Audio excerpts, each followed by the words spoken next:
UFC Fight Night Qatar takes place this weekend, and we're going to be predicting the main event and also the co-main event as well down here. And guess what? We're going to be backing the boys. We're going to be backing our boy Dan Hooker. Not predicting him to win by any means. I hate to say this, but I'm rooting for Belal Muhammad, the king of Chicago. He's going to get it done. Once again, that's not my official pick. Just going to throw that out there. But we'll start off with the main event, Arman Tsarukyan versus Dan Hooker. Tsarukyan has got better grappling, better wrestling, and on top of that, while on the ground or while in control, he just beats the piss out of whoever's like beneath him. In which I don't think Dan Hooker can survive that. I'm going to be honest. I think Dan Hooker has got a chance on the feet, obviously with a reach advantage. He's got kind of long, lanky arms, which helps with, like, you know, loading up on your shots, because you can kind of punch through your opponent and not just tap them on the face. And I don't see this going very well for Dan Hooker. I'm going to say a round 2 TKO finish for Arman Tsarukyan, ground and pound. I think Tsarukyan does all right on the feet. He's got good body kicks, does Tsarukyan. And I feel like Tsarukyan's going to get the takedown. He's going to struggle a little bit on the feet. I don't think it's going to be one-side domination.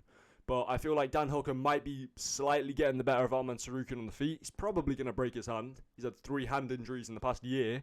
But I think Hooker will be getting the better of Tsarukyan on the feet. And then I think Tsarukyan's going to get the takedown, work his way to mount. And the differences between Gamrot and Tsarukyan is Gamrot doesn't really land ground and pound. So when Tsarukyan's inside that position in mount or in side control or half guard, he's just going to start raining down ground and pound strikes on Dan Hooker. And I don't see Hooker surviving it, I'm going to be honest. I'm going to say a round 2 TKO finish for Arman Tsarukyan. As much as I want Arman to lose, I'm rooting for Dan Hooker. Arman is a son of a billionaire who hasn't fought in 18 months. Ruined the Makhachev card at the start of the year, the UFC 311. Pulled out 24 hours before because he couldn't make weight. Or injured his back. Whichever one you want to believe. He is not one of the boys. Dan Hooker, he's one of the boys. I've watched some of the stuff with him and his daughter. It looks quite cute, I'm going to be honest. I've watched Dan Hooker play Hangman. Okay, that's the UFC's attempt at promoting this fight. $billion corporation, you've got Dan Hooker playing Hangman. I know his nickname's the Hangman, but come on. We can do better than that. Arman Tsarukyan, round 2 TKO is my prediction. Moving on to the co-main event. Belal Muhammad versus Ian Garry. Listen, I want Belal Muhammad to win. I'm going to be honest. I do not like either of these guys. I'm just going to throw this out. I do not like either of these guys. But I think I dislike Ian Garry more. But Ian Garry is good, man. He is really, really good. He's good everywhere as well. That's the problem. He's got amazing distance management. Forget the last 2 minutes against Carlos Prates where he was crawling around on his face. Almost getting finished. Forget about that part. Pretty much dominated that fight for the most part. Quite short arms for his build, but he's good, man. Ian Garry's very good, and he's got good grappling as well.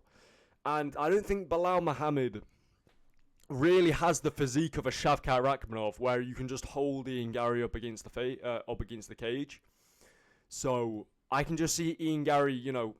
To be fair though, Belal Muhammad does have good pressure, and in that Shavkat Rakhmonov fight, Garry kind of folded under the pressure. You know what I mean? The pressure of his opponent pushing him backwards. Ian Garry wants to stick and move. If Belal Muhammad can get in there, he might be able to land his takedowns and land his control. But the problem is, this is a 3-round fight. And Belal Muhammad, I don't think you can wear on Ian Garry over the course of 3 rounds.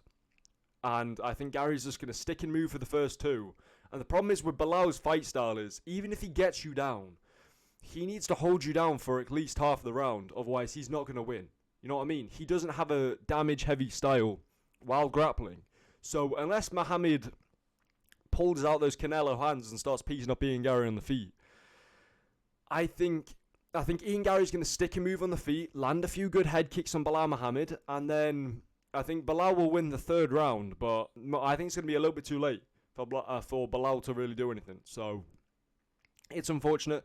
I think Ian Garry's going to win. My prediction is Ian Garry via decision. But I want Belal to win. King of Chicago, whip out those Canelo hands, knock out Ian Garry in round 1, please. Anyway, that's the end of this video. I'm going to do a full card prediction tomorrow, as well as a welterweight matchmaking video after this card. So, see you in the next video. Goodbye.